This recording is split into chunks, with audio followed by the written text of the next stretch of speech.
Why Dricus Du Plessis will destroy Khamzat Chimaev. Here is the South African finisher, Dricus Du Plessis. I'm not gonna defend my belt. I'm gonna keep on fighting like I never had that belt. And I'm willing to die and take a life for this belt. I can be sitting on you for 10 minutes, bashing your face. If the ref doesn't say stop, I'm not stopping. And that's why I'm the world champion. I'm not the same guy like everyone. My heart is different, man. I don't think about anyone like he's dangerous for me. If I smash everybody, the belts will come. Nothing gonna help him. Knockout power, great jiu-jitsu, strong wrestling. I come here for everybody, kill everybody. I'm the champ, I'm the king. And the man is a psychopath.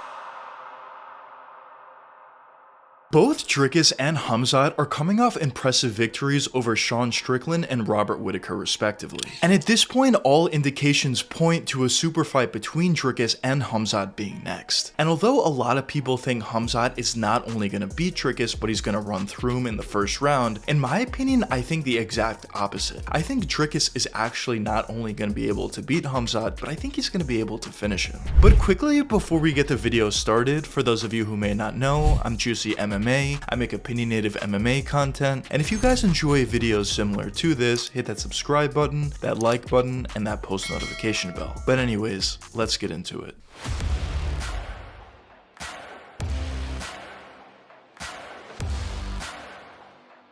Typically, when you talk about some of the UFC's best in terms of rising stars, top talent in divisions, or even champions, a lot of times those guys are very proficient in one area of the game. Either they're very technical strikers, they're very technical grapplers, or in occasion when you talk about the best of the best, they're very technical in both aspects. But when you talked about a guy in Dricus Du Plessis, it was pretty clear that he didn't fit in the mold of most MMA fighters, and especially most UFC fighters. As early on into his career, he had blunders in both the grappling as well as the striking, as in his fight against Trevin Giles, he famously pulled Giles on top of himself, giving Giles an advantageous position over him, as well as some mistakes he made in some other fights in the grappling. And in terms of Dricus' striking, it appeared that he was one of the more wild guys really in the entire UFC. So based upon both of those factors, in his early days in the UFC, most people assumed that Dricus wasn't necessarily all that good, and he would never really turn out to be anything crazy.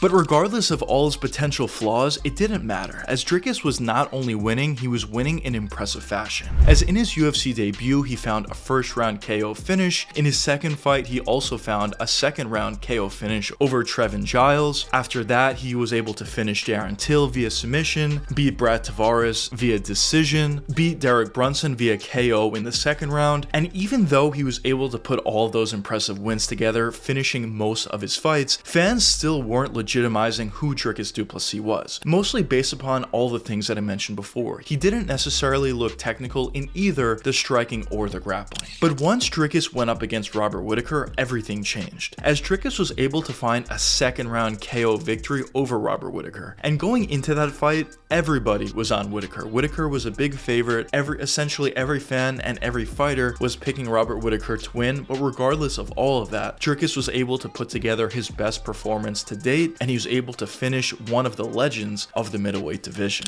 After his big victory over Whittaker, his next fight was for the belt against Sean Strickland in a razor close fight, but a fight that Dricus Du Plessis did win by decision. His fight after that was against Israel Adesanya, which was also a tremendous performance by Dricus. He was able to find a submission in the fourth round, and of course, most recently, Dricus was able to beat Sean Strickland again via decision, but this time it wasn't close at all, as it was a 50-45. But a question that some of you may be wondering at this point is, how has Dricus Du Plessis been able to be so successful thus far, especially considering that he's not the most technical guy out there? Well, in my opinion, I think it comes down to a couple different factors, but the first factor I want to touch upon is a misconception that he's very untechnical. Because in my opinion, although it does appear on the feet at least that Dricus is throwing wild shots out there, a lot of times in his fights, when you talk about the first Strickland fight, the second Strickland fight, the Adesanya fight, even in the Whitaker fight to an extent, a lot of times when he's throwing wild shots out there, as the fight does progress, he gets closer and closer on those overhands. And really what that tells you is Dricus is making technical adjustments out there in order to get closer on his shots until he eventually is able to land. And when you talk about some of the guys that he was able to have success in the striking against, you're talking about some of the better guys in the division and some of the better guys of all time. As of course he was able to have success against Israel Adesanya, he was able to hurt him in the 4th round and of course end up submitting him right after that. He was also able to have success in both the first fight, but more so in the second fight versus Sean Strickland. And I know a lot of people underrate Strickland, but at the end of the day, his offense isn't tremendous. It's really just a jab and a teep kick. But in terms of his defense, it's one of the best, if not the best, defenses in the entire UFC. So the fact that Dricus was able to land quite a bit, especially in the second fight for Sean Strickland, obviously is an incredible feat for him. But besides just his striking ability, I think his grappling ability is the most underrated and the most overlooked part of Dricus's game. On the ground, Dricus actually is very technical. Obviously, he had a few blunders throughout his career against Trevin Giles and in a couple of other fights, but for the most part, Dricus is very technical on the ground. He does a great job at taking guys down, but once the fight's on the ground, it's very difficult for guys to get back up. He can submit you, he can land big ground and pound shots on you, and for the most part, I think Dricus is a tremendous grappler. But the next reason for why I think Dricus has been able to have so much success thus far is due to his physicality. And I know I mentioned this in a lot of my videos, but guys with great physicality tend to be some of the better fighters in their division and also some of the champions we see in the UFC. And I think when you talk about a guy in Dricus Du Plessis, obviously he does have a lot of skill, and I was just talking about how I thought he had a lot more technical ability than most fans give him credit for, but at the end of the day, I think Dricus exemplifies why physicality is important probably more than anybody else. Because there's a lot of moments where Dricus makes mistakes out there, but because he's so physical, he's able to get away with it, and eventually he's able to win a lot of his fights. Because a lot of his fights that I touched upon before, he was losing in the first round or he was losing early on, but as the fight did progress, he found a way to win. Whether that meant hurt his opponent, knock out his opponent, submit his opponent as the fight progressed, he was able to do all of those things regardless of how it started for him. And I think that's a huge testament to how truly physical this guy is. But the next question that some of you may be wondering at this point is, why do I think Dricus Du Plessis is going to destroy Khamzat Chimaev? Well, this comes down to a couple different factors, but the first factor I want to touch upon is once again that physicality. And I think that physicality is especially going to come in handy in this fight against Khamzat. Because obviously, similarly to Dricus, Khamzat is very physical. He's an absolute menace in the first round. He's able to utilize his wrestling and find a lot of finishes. Whether that means via ground and pound or whether that means via submission, Khamzat is an absolute nightmare in the first round. And even though I think Dricus is going to win this fight and even find a finish, at the end of the day, I still think he's going to lose round 1. Round 1, Khamzat is an extremely dangerous fighter. But the reason why I think his physicality is such a big factor is if Dricus is able to make Khamzat work a little bit harder than he's used to in the first round by maybe stopping a couple takedowns, or once the fight gets to the ground, stopping some submission attempts, stopping some of the things that Khamzat is trying to do in that first round, and assuming of course that Dricus is able to survive round 1, as the fight does progress, I think we're going to see Khamzat tire out more and more. Because obviously in a lot of his fights, Khamzat's great in round 1, but if you're able to get out of round 1, he tires out as the rounds do progress. We especially saw that in the Kamaru-Usman fight, and I think a very similar thing could happen in this fight versus Dricus, but maybe even to a greater extent. Because as I said, if Dricus can make Khamzat work in round 2, and round 3, 4, and 5, Dricus is only going to be getting stronger and Khamzat is only going to be getting weaker. So I do think his physicality is especially huge in this fight against Khamzat Chimaev. Now the next factor I wanted to touch upon for why I think Dricus is going to be able to beat Khamzat and possibly even finish him is due to their striking styles. Now I will say Khamzat actually is a better striker than people give him credit for. He does a nice job at throwing that jab, switching stances, throwing a left or right straight. But with that being said, Khamzat by far does his best work when he's on the front foot. But when you talk about a guy in Dricus Du Plessis, he puts most of his opponents on the back foot. In his last fight against Sean Strickland, Strickland is a guy who's notoriously known for pressuring his opponents, and he wasn't able to pressure Dricus. And obviously in a lot of his other fights as well, Dricus is always on the front foot. And especially if Khamzat's starting to gas as the fight does progress, I think there's even a bigger chance that Dricus will be on the front foot as well. And if that were to be the case, I think he's going to start to build and land some shots on Khamzat. Whether that's the high high kick, whether that's a spinning body kick. I think that could be a huge factor, especially if Khamzat's tiring out. I think leg kicks are also going to be a big factor for Dricus, and as the fight does progress, all of these things may become too much for Khamzat, and Dricus could possibly find a later finish in the fight. But with all that being said, I do think this is going to be a very competitive fight. It is going to be very interesting to see how Khamzat does look in that first round, and if Dricus is able to make it out of the first round, how he will look after that. But with all that being said, I do think Dricus is going to be able to win, and I think there's a real chance he'll be able to find a finish as well. But anyways, let me know what you guys think in the comments. Do you have Dricus Du Plessis winning this fight, or do you think Khamzat Chimaev will? But anyways, I hope you guys enjoyed the video, and if you did enjoy, check one of these two videos popping up now. And until the next time, peace out, guys.